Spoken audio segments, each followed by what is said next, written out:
Бисмиллахи рахмани рахим. Альхамдулиллахи раббил аламин.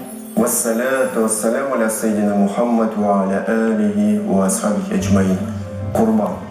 Курбан – это приближение к Аллаху Субханаху Тааля. Когда благочестивый мусульманин в течение всей своей жизни старается удостоиться величайшего счастья быть любимым Господом своим Аллахом Субханаху Тааля и прикладывает все свои силы для того, чтобы удостоиться счастья любить своего Господа Аллаха. Он не жалеет для этого ни своих сил, ни своего времени, ни своих материальных средств.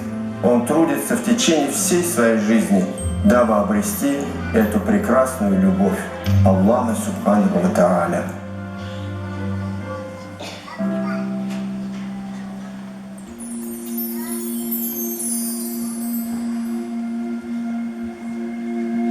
Слово «курбан» переводится с арабского как «приближение». Когда Ибрахим алейхиссалям хотел пожертвовать своим сыном Исмаилом, когда ничего не жалко ради Аллаха. И когда мы собираемся вместе со своей семьей. И когда мы даем садака бедным. Это благо, милость Аллаха, проявление любви к Аллаху и поклонение Ему. Это когда люди выражают любовь к Аллаху и когда ничего не жалко.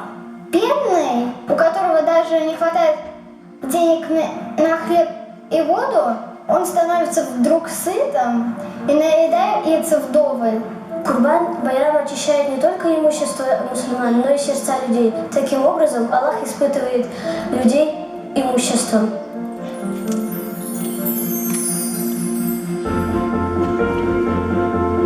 Я мог бы пожертвовать своими силами ради других. Я хочу стать врачом и лечить других. Я могу пожертвовать книжками и игрушками. Я помогаю мыть полы, следить за младшими братьями и сестрами. Я мог бы в благотворительный фонд сдать все свои любимые игрушки и попросить маму, чтобы она им дала то, что их радует. Я бы не пожалел своей силой и помог бы другу в беде. Например, когда он не умеет плавать. Я жертвую своим временем, помогаю знакомым посидеть с детьми, ухаживая за ними. Около нашего дома я часто вижу престарелую бабушку, которая несет тяжелые сумки. И мне ее становится жалко, и я помогаю ей донести ее сумки до дома. Я помогаю детям, взрослым читать Коран, хадисы и учу детям арабский язык. На данный момент я навещаю больных, ухаживаю за бабушкой. Я жертвую своими знаниями, когда помогаю с уроками, например, своим подругам. Я хочу стать дизайнером и хочу придумывать какую-нибудь комфортную одежду для мусульманок, чтобы люди смотрели на нее и говорили, как красиво мусульманка одевается.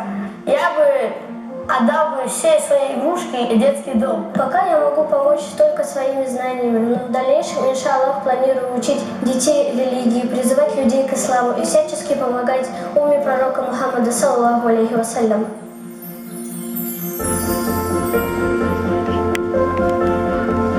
Мой отец юрист в нужное время отвечает людям на трудные вопросы.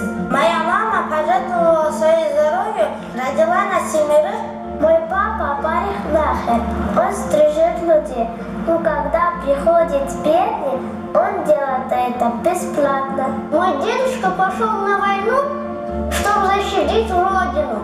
Мой папа бизнесмен, он материально помогает нуждающим. Мои 2 прадеда воевали на войне. Мой папа плотник, и он обустраивает квартиры мебелью. Если он видит, что кому-то нужна помощь в его сфере, он помогает этому человеку ради Аллаха. Мой папа работает водителем, и он иногда возит людей бесплатно. Моя бабушка учительница английского.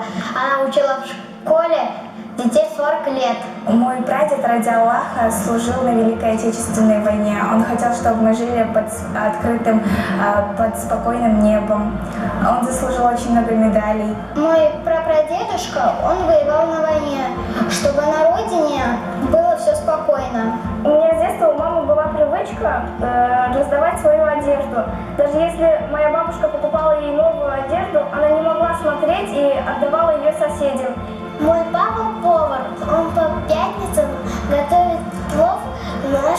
больнице и угощает их. Моя мама лечит, например, людей, и люди выздоравливают и чувствуют себя хорошо. Самый лучший человек для подражания – это наш пророк Мухаммад, саллаллаху алейхи вассалям.